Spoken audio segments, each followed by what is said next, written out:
लाइक करो और सब्सक्राइब करो। लाइक और सब्सक्राइब दोनों करो। देखो हमारा गाना कितना अच्छा जा रहा है।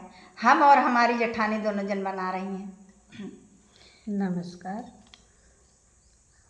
हमारा गाना अच्छा लगे तो लाइक और सब्सक्राइब जरूर करिए।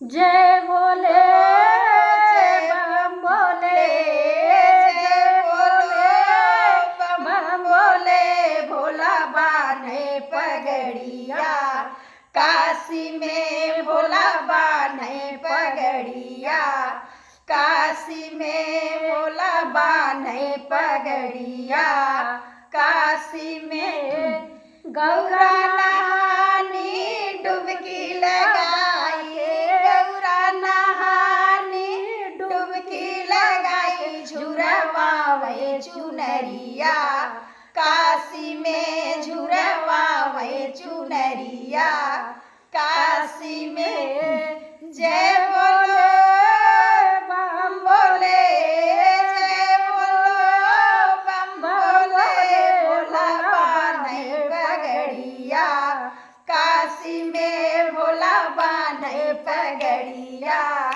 काशी में।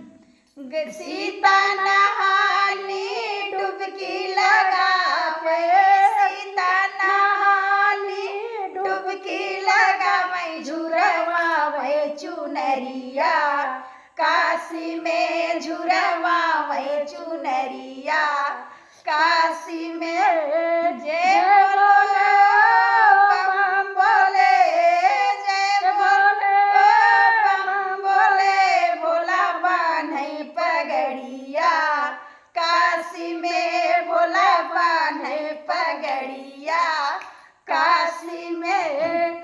राधा नहानी डुबकी लगाए, राधा नहानी डुबकी लगाए, झुरवावे चुनरिया, काशी में झुरवावे चुनरिया, काशी में। जय बोलो बम भोले, जय बोलो बम भोले, भोला बान्हे पगड़िया, काशी में भोला बान्हे पगड़िया, काशी में भोला